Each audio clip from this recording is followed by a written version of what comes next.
নমস্কার সবাইকে, রকমারি রান্নাঘরে আরও একটা সুন্দর নাস্তা রেসিপিতে আপনাদের সবাইকে স্বাগত।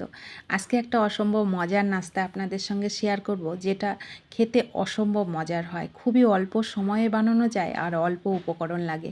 হাতের কাছে যা যা উপকরণ আছে সেটা দিয়ে কিন্তু যে কোনো সময়, সকালবেলা ব্রেকফাস্টে কিংবা সন্ধ্যাবেলায় নাস্তায়, যে কোনো সময় আপনারা বানিয়ে নিতে পারেন আর খেতে অসম্ভব মজার হয়। সেটাই আজকে আপনাদের সঙ্গে শেয়ার করব। এটা তৈরি করতে লাগবে হচ্ছে আমার সুজি, নর্মাল যে সুজিটা প্যাকেটে পাওয়া যায় সেটাই নিয়েছি। 1 বাটি সুজি নিয়েছি, এর মধ্যে পরিমাণ মতো লবণ দিলাম আর 2 চামচ মতন চিনি দিলাম। মিষ্টিটা কম বেশি করে নেবেন আপনাদের পছন্দের মতন করে। তো এইবার আমি এর মধ্যে 1 বাটি সুজির জন্য 1 বাটি লিকুইড দুধ নিয়ে নিয়েছি, গরুর দুধ নিয়ে নিয়েছি। এখানে হালকা একটু গরম নিয়েছি, তাহলে তাড়াতাড়ি সুজিটা নরমও হয়ে যাবে, সফটও হয়ে যাবে। এইবার অল্প অল্প করে দেব, দিয়ে এই সুজিগুলোকে মেখে নেব। মাখা হয়ে গেলে এটাকে 10 মিনিটের জন্য রেস্টে রেখে দেবো। সুজিগুলো খুব সুন্দর নরমও হবে, সফটও হবে। তো 10 মিনিট পর দেখুন সুজিগুলো কত সুন্দর সফট হয়েছে।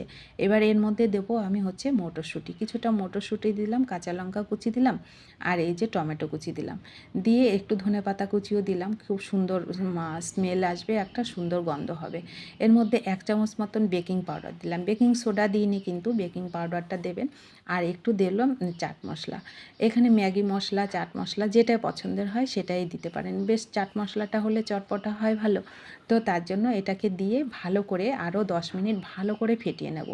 এই ফেটানোটা যত ভালো হবে তত কিন্তু এই নাস্তাটা স্পঞ্জি হবে, নরম হবে এবং সফটও হবে। তো ভালো করে ফেটিয়ে নেব।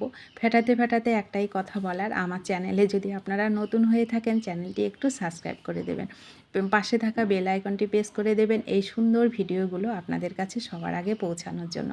তো ফেটানো হয়ে গেছে। এবার আমি এই যে এটাকে করে নেব তাওয়াতে। 1 চামচ মতন সাদা তেল দিলাম, এখানে ঘি বাটারও দিতে পারেন। তেলটা দিয়ে আমি একটু সাদা শস্য দিলাম, শস্যটা দিয়ে একটু সাদা তিল যেটা হয়, খোসা ছাড়ানো তিল বাজারে কিনতে পাওয়া যায়, সেই তিলটা দিয়ে দিলাম। এই তিল আর শস্যটা যখন মুখে পড়বে খেতে কিন্তু ভালো লাগে। আপনাদের পছন্দ হলে দেবেন, নয়তো নাও দিতে পারেন।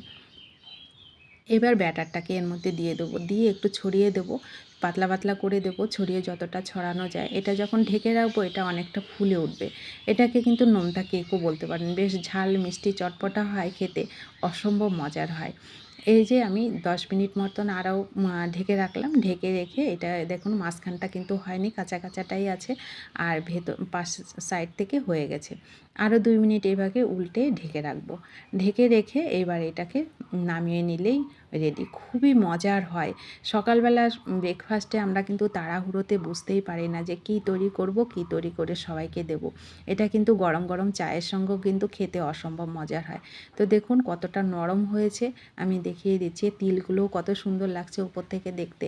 এটা যখন কেটে কেটে আপনি পরিবেশন করবেন, এই তিল আর সাদা শস্যটা যখন গালে পড়বে অসম্ভব মজার হয় খেতে। তো ভালো লাগলে ভিডিওটিতে একটু লাইক করবেন, সবাইকে শেয়ার করে দেবেন, একই কথা বলার। আর আপনারাও তৈরি করে খাবেন, বাড়িতে সবাইকে তৈরি করে খাওয়াবেন। আর ইউটিউব থেকে দেখলে ইউটিউব চ্যানেলটা একটু সাবস্ক্রাইব করে দেবেন। যারা সাবস্ক্রাইব করেছেন তাদেরকে অসংখ্য ধন্যবাদ। সবাই ভালো থাকবেন, সুস্থ থাকবেন।